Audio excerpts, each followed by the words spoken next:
Hello Virgo, Sun, Moon, Rising, and Venus signs. Kamusta kayo? Sana po yung nasa mabuti kayong kalagayan. Welcome back po sa Star Tarot. Kung bago kayo rito, welcome din kayo. Thank you sa inyong support. I truly appreciate it. God bless you all. Virgo, paunang mensahe ninyo dito. Personal riches. Wow, napakaganda.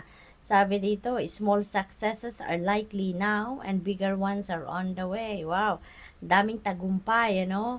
Mayroong mga maliliit, no, na tagumpay ang maaring mangyayari sa ngayon at saka may mga bonggang-bongga pang successes na paparating sa inyo. Bigger ones, 'di ba? Bigger ones. Marami pa 'to na ang paparating sa inyo. So, napakaganda.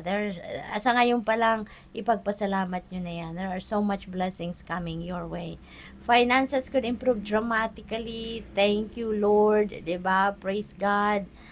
Dahil magbabago na ang inyong sitwasyon, pangkaperahan. Okay?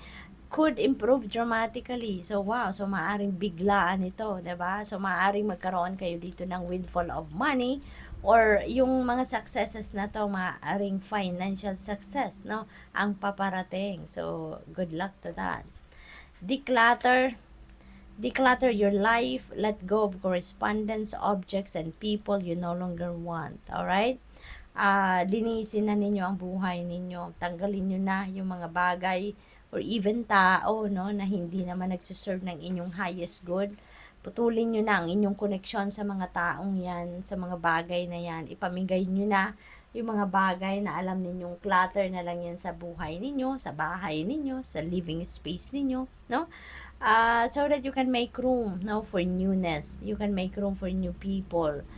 Someone will hurt your feelings. Wow.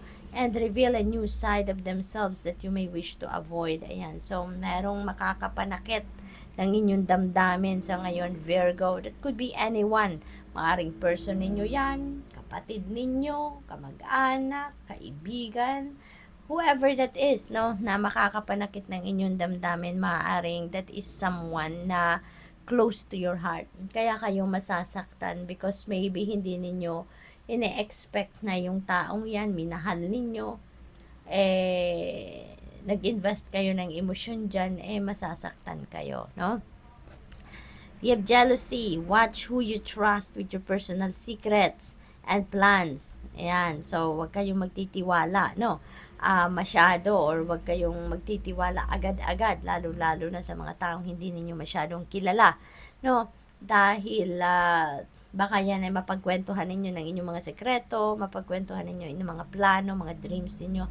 Nako, hindi natin alam, baka yan ay masabotage kayo ng taong yan, unahan kayo sa inyong mga plano, something like that. So, spend time outdoors with nature as well to reconnect and replenish. Ayan. So, maaaring matagal na din kayong hindi na nakakapag-exercise or hindi na kayo nakakapag spend outdoors, ano, Virgo. Kaya inibitahan kayo ngayon na kung meron kayong pagkakataon, meron kayong access at you're safe, then spend time, no, with nature, okay? Para nang sa gayon makapag-reconnect kayo sa earth and makapag-replenish kayo then ng lost energy ninyo. Care required. Guard yourself against deception. Hala. And be careful of making foolish mistakes at this time. So, guard yourself against deception. Kaya talaga, no, Virgo, wag kayong masyadong magtitiwala talaga ngayon. Kasi baka kayo ay maloko. Baka kayo ay ma-scam. Baka kayo ay mabudol dito na kung sino man, ano. At saka, be careful din sa mga decision making na gagawin ninyo ngayon, ano. Iwasan ninyo na mag-decision agad-agad or mag-jump into conclusion agad-agad, ano.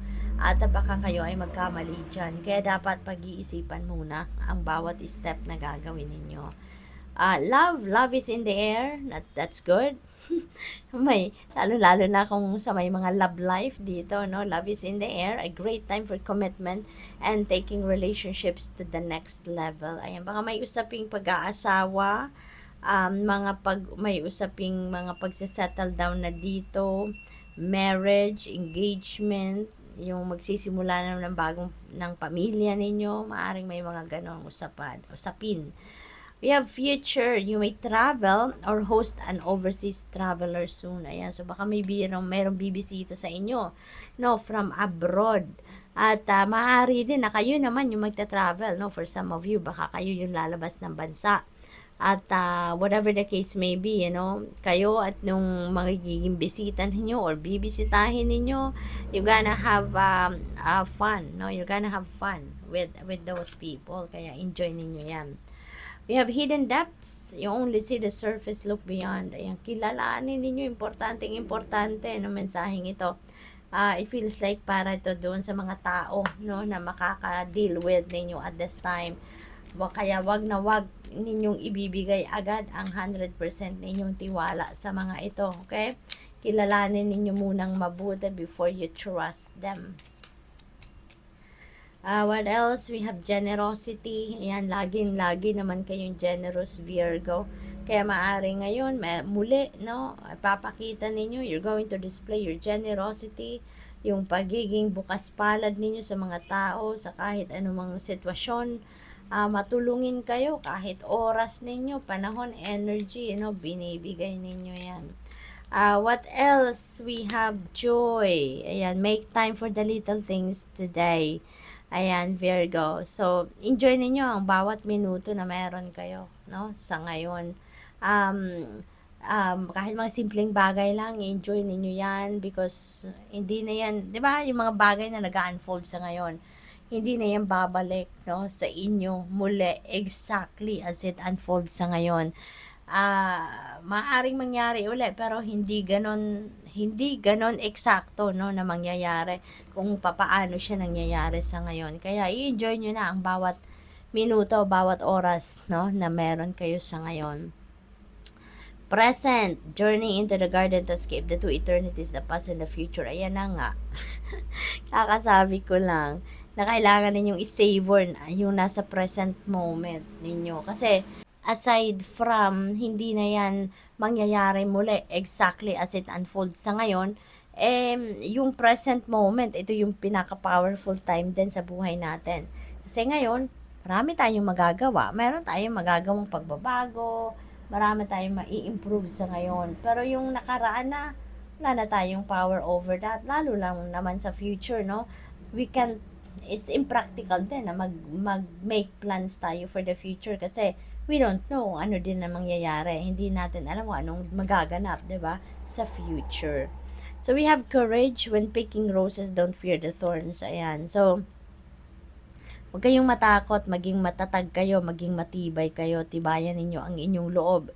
Kasi natural sa buhay, mayroong mga challenges, parte yun ng life's journey natin.